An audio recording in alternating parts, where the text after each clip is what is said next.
یہی جب بیوی بنتی ہے، پرائے گھر جاتی ہے، تو میرے نبی نے فرمایا اس کائنات کی مختصر سی زندگی ہے اور یہ مختصر سا ساز و سامان ہے، اور اس کائنات کی سب سے اعلیٰ ترین چیز وہ نیک بیوی ہے۔ اس کائنات کی سب سے اعلیٰ چیز نیک بیوی ہے۔ اور آپ نے فرمایا خیرکم خیرکم لأہلہ، اعلیٰ درجے کا مسلمان وہ ہے جو بیوی سے حسن سلوک کرتا ہو۔ اور پھر آپ نے فرمایا انا خیرکم لأہلی، اور میں تم سب میں سب سے زیادہ اپنی بیویوں کے ساتھ حسن سلوک کرتا ہوں۔ میں ایک حدیث چند دن پہلے پڑھی، حیران ہو گیا کہ کیا دلداری ہے اپنی بیگم کی۔ اچھا پہلے ایک تھوڑی سی بات سنیں، میرے آپ کے اللہ ہم سب کے مقدر میں اللہ جنت کرے، جنت اللہ کا مہمان خانہ ہے، اور انسان کی تکمیل ہوگی جب اللہ سامنے آئے گا، اللہ کا دیدار ہو۔ اللہ کے دیدار کے بعد جنت کی بھی طلب ختم ہو جائے گی، کسی کو جنت یاد نہیں رہے گی، سب کہیں گے یا اللہ بس تجھے ہی دیکھتے رہے، اور کچھ نہیں چاہیے۔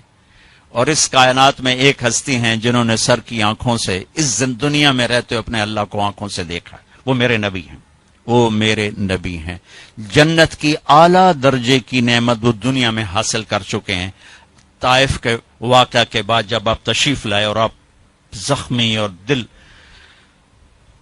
بھی زخمی اور جسم بھی زخمی، تو آپ ٹوٹے ہوئے تھے، تو اللہ نے کہا میرے حبیب پھر تجھے اپنا آپ دکھاتا ہوں۔ تو طائف کے مشقت کے بدلے اللہ نے اپنا آپ دکھایا اور پردے ہٹا دیے، اور حبیب اور محبوب آمنے سامنے ہوئے، اور میرے السلام علیکہ ایھا النبی ورحمۃ اللہ وبرکاتہ۔ کمال ہے کہ رب اپنے حبیب کو سلام پیش کرے، کیا کمال ہے۔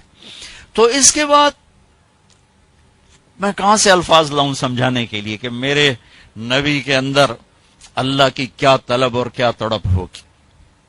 اللہ کی قسم صرف مجھے آپ کو سمجھانے کے لیے ہے۔ آپ نے کہا عائشہ انہ لیہون علی الموت ان اریتک زوجتی فی الجنہ۔ عائشہ مجھے جب سے پتا چلا ہے کہ تو جنت میں میری بیوی ہے تو میرے لیے تو مرنا ہی آسان ہو گیا۔ جس نے اللہ کو دیکھا ہو، اور آپ کے آخری الفاظ تھے اللہم الرفیق الاعلی، یا اللہ ہوں تیرے واسطے بیٹھا ہے، میں نے بولا جلدی بولا۔ اور پھر وہ کہہ رہے ہیں عائشہ جس دن سے پتا چلا نا کہ تو جنت میں بھی میری بیوی ہے تو میرے لیے تو موت ہی آسان ہو گئی۔ اللہ اکبر، کیا دلدار، اللہ کی قسم دلداری ہمیں سمجھانے کے لیے کہ میں اپنی بیوی کے ساتھ کیسے چلوں، اور بیگمات میرے نبی کے ساتھ کیسے چلی، یہ عورتوں کو سمجھانے کے لیے کہ ایک عورت اپنے خامند کے لیے کیسے زندگی گزارے۔ 2 مہینے گھر میں چولہا نہیں جلتا اور سب وفادار ہے، کوئی شکوہ شکایت نہیں۔ اچھا ایک عرب کی ثقافت بتاتا ہوں۔ بیوی سے اظہار محبت عیب تھا عرب کی تہذیب میں، اور معشوق سے اظہار محبت فخر تھا۔ شاعری بھری پڑی ہے، عرب کی شاعری بھری پڑی کہ محبوبہ سے اظہار عشق فخر، بیوی سے اظہار عشق عیب۔ یہ ہمارے سونے مہیوال تے ہیر رانجے یہ تو سارے فضولیات ہیں، کوئی شاید سچی کوئی نہیں۔ وارث شاہ بدنی بیٹھے بیٹھے کی انہوں پئی تو پوری کہانی لکھ ہماری ہیر رانجے دی۔ لیکن لیلا اور مجنو صحیح ہیں۔ مجنو کا نام توبہ تھا، توبہ ابن السمہ، اور لیلا کا نام لیلا ہی تھا، لیلا الخیلیہ، عراق کا یہ قبیلہ تھا۔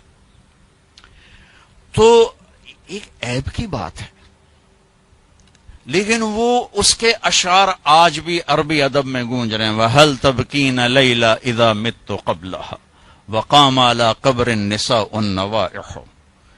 پہلا شعر میں نے پڑھا، آپ نے لیلا کا نام سنا، كَمَا لَوْ أَصَابَ الْمَوْتُ لَيْلَا بَكَيْتُهَا وَجَادَ لَهَا دَمْعٌ مِنَ الْعَيْنِ صَافِحُ۔ دوسرا شعر لیلا کا نام ہے وَأَغْبِتُ مِنْ لَيْلَا بِمَا لَا أَنَالُهُ بَلَا كُلُّ مَا قَرَّتْ بِهِ الْعَيْنُ طَائِحُ۔ پھر لیلا کا نام ہے ولو ان لیل الاخیلیۃ سلمت علی ودونی جندن وصفائح.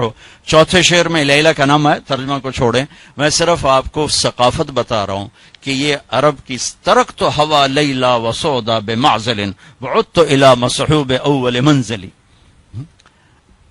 بانت سعاد فقلبی منہ مبتول.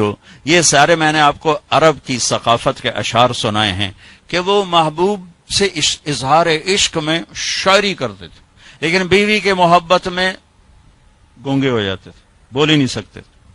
یہ تہذیب، یہ ثقافت کی ایک تصویر میں نے دکھائی.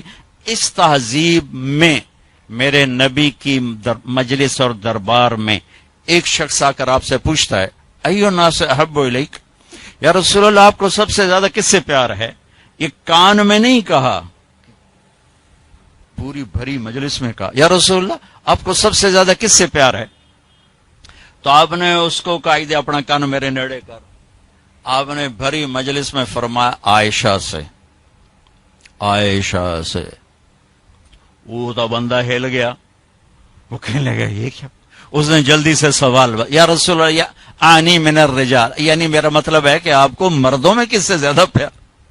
تو آپ نے سمجھ لیا بھئی یہ کتھو بول رہا ہے، تو آپ نے کہنا تھا ابو بکر سے، تو آپ نے فرمایا عائشہ کے ابا سے. پھر حضرت عائشہ کا نام ہے، کہا عائشہ کے ابا سے مجھے سب سے زیادہ پیار ہے. میرے بھائی بہنوں، یہ اللہ نے ہمیں زندگی سکھائی ہے، میرے نبی نے ہمیں زندگی سکھائی ہے کہ ایک گھر کیسے چلتا ہے. اللہ کی قسم، سونے چاندی سے نہ مرد کو خرید سکتے ہو نہ بیوی کو خرید سکتے ہو. میٹھے بول، اچھے اخلاق ہیں جس سے آپ خوبصورت زندگی، شکلوں کا حسن کچھ دنوں کے بعد ماند پڑ جاتا ہے، پیسے کی کھنک کچھ دنوں کے بعد سنائی نہیں دیتی، اور رویوں کا حسن وہ زندگی کو تازہ رکھتا ہے، اور رویوں کی شدت وہ زندگی کو صحرا بنا دیتی، ویران بنا دیتی. ایک کڑوا بول ساری رات بیوی کی نیند اڑا دے گا، ایک بدتمیزی کا بول خامند کی ساری رات کی نیند اڑا دے گا، ایک بیٹے کی ٹیڑھی نظر ماں باپ کے جگر زخمی کر کے رکھ دے گی، اور ایک بیٹی کا بدتمیزی کا بول ساری رات ماں کو رولاتا رہے گا. زندگی کا حسن و جمال چیزوں سے نہیں ہے، وہ یہ بڑے بڑے کاروبار سے نہیں ہے. زندگی کا حسن میرے نبی کی خوبصورت زندگی میں ہے. وہ آپ اپنا لو، میں اپنا لوں، ریڈی والا اپنا لے، آپ کا گارڈ اپنا لے، آپ کا پہرے دار اپنا لے، آپ اپنا لو. زندگی کا حسن اللہ کی قسم صرف محمد مصطفیٰ صلی اللہ علیہ وسلم کی مبارک اور پاکیزہ زندگی میں.